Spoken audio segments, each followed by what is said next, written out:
समारोह में Sindh progressive committee ऐं सिंध इंडिजिनियस राइट्स अलायंस के ऐलान तहत कम्युनिस्ट पार्टी ऑफ पाकिस्तान ऐं सिंध हारी कमेटी की तरफां बहरिया टाउन DHA कमांडर सिटी समेत समूरन मेगा प्रोजेक्टन खिलाफ समारोह प्रेस क्लब अॻियां एहतजाजी मुज़ाहिरो कयो वियो। उन मौके ते सिंध हारी कमेटी के सदर professor Mir Munawwar Talpur, general secretary comrade Damromal मेघवाड़, कम्युनिस्ट पार्टी ऑफ पाकिस्तान के सेक्रेटरी जनरल कामरेड इमदाद काजी और डॉक्टर रियाज अहमद शेख की अगवानी में एहतजाजी मुज़ाहिरो करे सख्त लफ्ज़न में नारेबाजी कई।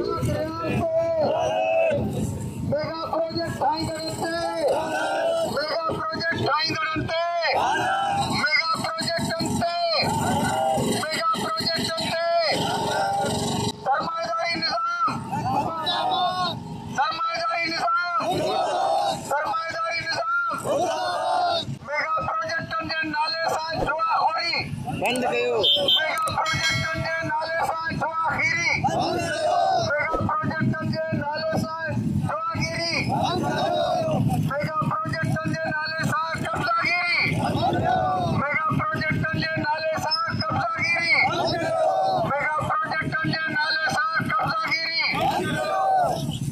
बहरिया टाउन, बहरिया टाउन, बहरिया टाउन, बहरिया town.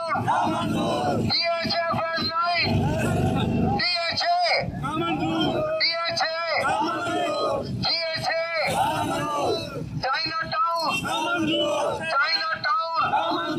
Chinatown, mega project, mega project, mega project.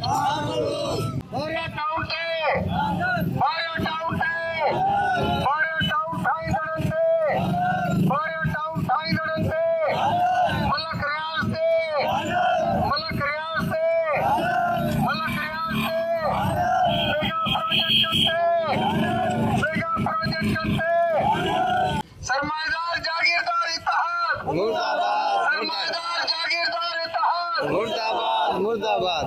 Mega प्रोजेक्टन जे नाले सां सिंध ते कब्ज़ा करण बंद कयो न खपे, न खपे, बहरिया टाउन न खपे, न खपे, न खपे, बहरिया टाउन न खपे, न खपे, न खपे, बहरिया टाउन न खपे, न खपे, न खपे, DHA न खपे, न खपे, न खपे, DHA न खपे, न खपन, न खपन, न खपन, न खपन, मेगा प्रोजेक्ट न खपन, न खपन, न खपन, मेगा प्रोजेक्ट न खपन। जागीरदार सरमाएदार इत्तेहाद मुर्दाबाद, मुर्दाबाद, जागीरदार सरमाएदार इत्तेहाद मुर्दाबाद, मुर्दाबाद। मेगा प्रोजेक्टन जे नाले सां छुआखीरी बंद कयो कम्युनिस्ट पार्टी सिंध हारी कमेटी में दोस्त ने वो मुज़ाहिरो कनि पिया ऐं HPC तरफ़ां मुज़ाहिरो आहे। असां सिंध ते जेको धारियुनि जो कब्ज़ो आहे या जेको बहरिया टाउन आहे सभिनी जे जेको आहे उहो असीं नामज़ूर कयूं था। हीअ सिंध दुश्मन मनसूबा आहिनि इनखे ख़तमु करणु आहिनि। असां चऊं था सिंध जा जेके हारी 80% उहे जा बेघर उनखे ज़मीन ॾियो न। भई हर कुझु जेको हिननि खे अमीरनि खे ॾियो था ऐं इहो ख़बर न किथां जा माण्हू अची आबाद कंदा। असांखे सभु शयूं जेके बहरिया टाउन खां वठी ऐं जेको कमांडर सिटी आहे DHA आहे सभई नामंज़ूर आहिनि। इहे सभु ख़तमु कयो वञे। सिंधी ज़मीनूं जेको आहे न धारनि खे ॾिनियूं थियूं वञनि ऐं सिंधी आम माण्हू खे को फ़ाइदो कोन मिलंदो। नाराज़गी ईंदा वारी तब्दील थी वेंदी सिंध में जेके इंतख़ाब थींदा धारनि खे इन करे ज़मीन जेको आहे हारियुनि खे ॾिनी वञे उन्हनि माण्हुनि खे ॾिनी जेके सिंधी जा असुलु रवासी आहिनि उन्हनि जो वाक़ा ऐं धारियुनि लाइ इहो सिलसिलो बंदि करणो खपे। बहरिया टाउन या ॿिया वॾा प्रोजेक्ट DHA जा प्रोजेक्ट इहे तमामु वॾा प्रोजेक्ट आहिनि जंहिंमें मतिलबु आहे त ॿाहिरियां धारिया माण्हू ईंदा। असांजो मुख बि इहो आहे त हिते जा जेके ग़रीब माना हारी मिसकिन या जेके बि हितां जा मज़दूर आहिनि इहे ज़मीनूं जेके उन्हनि खे अलाट कनि जिन वटि घर कोन्हनि। हीअ त इहो आहे त सरमाएदार जेके आहिनि त पंहिंजा माना पैसनि कमाइण जे लाइ वॾा वॾा प्रोजेक्ट ठाराए करे ॿाहिरियां माण्हू जेके आहिनि सिंध में आबाद था कनि जेको असांखे नामंज़ूर आहे।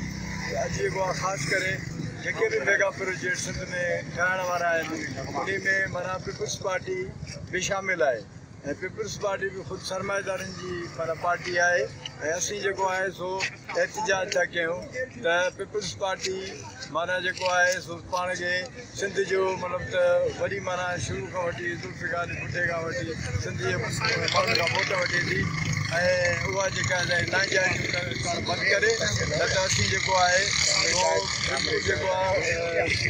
जेका गवर्नमेंट आहे उनजे बि जेको आहे ख़िलाफ़ हाणे एहतिजाज एहतिजाज पूरी सिंध में सिंध इंडिजीनियस राइट्स अलायंस ऐं सिंध प्रोग्रेसिव कमेटीअ जे ऐलान तां थी रहियो आहे। हिन एहतिजाज में कम्युनिस्ट पार्टी सिंध हारी कमेटी जा दोस्त मौजूद आहिनि ऐं हीअ एहतिजाज पूरी सिंध में इन मक़सद लाइ कयो पियो वञे त जीअं सिंध जे ज़मीनुनि ते मेगा प्रोजेक्टनि जे नाले सां जेको कब्ज़ो कयो पियो वञे उहो बंदि कयो वञे। सिंध जी 7 करोड़ आबादी आहे, उन मां घटि में घटि 3 करोड़ अहिड़ा माण्हू आहिनि जिन खे पंहिंजो रहण लाइ घर कोन्हे, वॾेरनि जे ज़मीनुनि में वेठा आहिनि ऐं के माण्हू किराए जे घरनि में वेठा आहिनि। एतिरे हद ताईं जो शहरनि में कोरियो कंदड़ मज़दूर जेके आहिनि विचोले तबिके जा माण्हू किराए जे घरनि में वेठा आहिनि। हाणे इहे जेके ॿाराणियुनि में वेठल शहरनि में वेठल माण्हू आहिनि, इन्हनि जो हक़ आहे त सिंध जे धरतीअ ते सिंध जी हुकूमत जेका आहे घर ठहिराए उन्हनि खे मुफ़्त में ॾिए। मुफ़्त में नथा ॾियनि मालिकाना हक़नि सां त सस्ता घर ठाहे ॾियनि जीअं दुनिया जे अंदरि थींदो आहे। हीउ कहिड़ो किथां जो इंसाफ़ आहे त तव्हां हिते किरोड़े घर ठाहियो पिया ऐं उन जूं क़ीमतूं एतिरियूं आहिनि जो आम माण्हू न वठी सघे न रही सघे त पोइ कंहिंजे लाइ वठी थी वञे। इहो ख़दशो पैदा थी रहियो आहे असांखे त किथे ॿाहिरी आबादकारी त कान थींदी, हिते को चीन जा तुर्की जा ॿियनि मुल्कनि जा या ॿियनि सूबनि जा माण्हू त आबाद कोन कया वेंदा।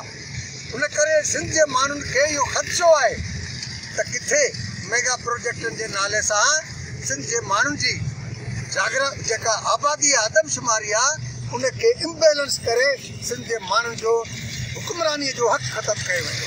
इन ख़दशे जे करे सिंध जो माण्हू वधीक एहतियात करे रहियो आहे। हीअ जेको कराची जे भरिसां मेगा प्रोजेक्ट आहिनि, इहे सभु मेगा प्रोजेक्ट अहिड़ियुनि जायुनि ते आहिनि जेके बहितरीनु आबाद थींदड़ ज़मीनूं आहिनि। उन्हनि खे रहायशी कानून लाइ पाणी ॾिनो थो वञे, पर जेके उतां जा माण्हू आहिनि जंहिं जूं मिल्कियतूं आहिनि जंहिं जूं ज़मीनूं आहिनि उन्हनि खे पाणी मुहैया नथो कयो वञे त ज़मीन आबाद कनि। ज़मीन आबाद थिए त कराची जे लाइ माहौलियात जेको आहे उनजी गदलाइण बि ख़तमु थिए, जंगली जीवत जेको आहे उहो बि उते आबाद थी सघे ऐं ॻोठाणा माण्हू पंहिंजी ख़ुशहाल ज़िंदगी गुज़ारे सघनि। ऐं जेको कराची जे माण्हुनि जे लाइ सब्ज़ी जेका आहे उहा पंजाब सादिकाबाद ऐं रही मियार खान ताईं जी सब्जियूं ऐं फ्रूट जेको आहे उपजे थो कराची में, इहो सभु कुझु कराची में इन्हनि इलाइक़नि में पैदा थी सघे थो। तंहिं करे असांजो मुतालबो आहे, सिंध जे अवाम जो मुतालबो आहे त इहे मेगा प्रोजेक्ट बंदि कयो। मेगा प्रोजेक्ट जे नाले सां हिकिड़े तरफ़ तव्हां सट्टागिरी करे रहिया आहियो, जुआगिरी करे रहिया आहियो, फाइल खपाए रहिया आहियो, मसनूई तरीक़े सां क़ीमतूं वधायो था, मसनूई तरीक़े सां क़ीमतूं किरायो था ऐं उते जेके माण्हू रहनि था पिया उन्हनि सां बि वेधन कई वई आहे। न को उन्हनि खे मुनासिबु जेको आहे सहूलियतूं आहिनि, घर अहिड़ा ठाहिया विया आहिनि जंहिंजी अंदरि जेको आहे हाणे ई कलर पैदा थी वियो आहे, प्लस्तर किरणु शुरू थी वियो आहे। ऐं जेके माण्हुनि हिननि जे प्रोपेगेंडा जे करे घर फ्लैट वरिता उहे अॼु जॾहिं उन्हनि खे चवंदा बाबा असां कैंसिल था करायूं, वापसि था कयूं त उनखे वापसि करणु नथा ॾियनि। ऐं जॾहिं को एहतियात शुरू थियो आहे 2 ॾींहं खां वठी उते जेके सिंध जा ॿाराड़ी जा माण्हू मज़दूरी था कनि, कंस्ट्रक्शन वर्क तामीराती कारकुन आहिनि या उते जेको ॿियो कमु कनि था उन्हनि खे मुख़्तलिफ़ इल्ज़ामनि में पकिड़े जेलनि में वारायो पियो वञे। उते जेके उन्हनि जा सिक्योरिटी गार्ड आहिनि उहे उते घरनि मां चोरियूं कनि था, इल्ज़ाम हुननि ते आहे। इन जी माना त इन्हनि मेगा प्रोजेक्टनि जे नाले सां सिंध ते रुगो मुसीबतूं ई मुसीबतूं, ज़मीन बि सिंध जी कब्ज़े में थिए। ऐं असां इहो वाज़े करणु चाहियूं था पिया त असां वटि सिंध जी आबादी जी जॾहिं ॻाल्हि कयूं था त सिंध जो हर उहो बाशिंदो उनजी ॿोली चाहे कहिड़ी बि आहे, पर उनजो अबो ॾाढो मरे थो, दफ़न सिंध में थो करे, कमाए हिते थो, ख़र्च हिते थो करे ऐं उहो मरण वारे पंहिंजे घर जे भाती खे ॿिए सूबे में पूरण नथो वञे, उहो सिंध जो मुस्तक़िल बाशिंदो आहे, उनजो सिंध ते हक़ आहे। तंहिं करे उन्हनि खे इहो हक़ु ॾिनो वञे। इहे मेगा प्रोजेक्ट जेके सरमाएदार ऐं जागीरदारनि जो इतिहाद सां इहे मेगा प्रोजेक्ट में सिंधी ज़मीन केकनि वांगुरु टुकड़ा करे विकिरो कई पई वञे या बंदि कई वञे, इन जे लाइ हीउ एहतियात थी रहियो आहे। हीउ सिलसिलो जारी हूंदो। Sindh progressive committee Sindh indigenous rights alliance सां जेको आहे मुतहदा महाज ठाहियो आहे, असांजे तरफ़ां बि हूंदियूं, सिंध एक्शन कमेटी या ॿियूं धुरियूं कनि उहे बि हूंदियूं। हिकिड़ो भरपूर सिंध में एहतियात हूंदो। सिंध गवर्नमेंट सिखी छॾे त पीपुल्स पार्टी हिते पहिरियों ई इस्टेब्लिशमेंट नाराज़ रही आहे ऐं हुनखां पंजाब बलोचिस्तान पख्तूनख्वा खसिजी वियो। हाणे बाक़ी बची त सिंध ऐं उन सिंध में जेको हिननि रवैयो अख़्तियार कयो आहे, सिंध जे माण्हुनि जी पीपुल्स पार्टी खे हिमायत ख़तमु थी त हिननि खे थुल्हे सां हुकूमत लॾाए छॾींदा ऐं पोइ इहे ज़रदारी समेत सभु जेलनि में पिया हूंदा। तंहिं करे सिंध जे माण्हुनि खे नाराज़ न कनि, पंहिंजो वोट बैंक ख़तमु न कनि। ऐं पीपल्स पार्टी में जेके नज़रियाती माण्हू आहिनि उन्हनि खे बि सोचणु घुरिजे त हू कहिड़ो रवैयो अख़्तियार करे रहिया आहिनि। कारोबारी क़यादत जे करे पंहिंजी पीपल्स पार्टी नीलाम करे रहिया आहिनि। असां अपील था कयूं उन्हनि पीपल्स पार्टी वारनि खे सिंध जो अवाम जो साथ ॾियो, सिंध गवर्नमेंट खे मजबूर कयो, मेगा प्रोजेक्ट कैंसिल करे वधीक ज़मीन ॾियणु बंदि करे इन लाइ एहतियात कयो।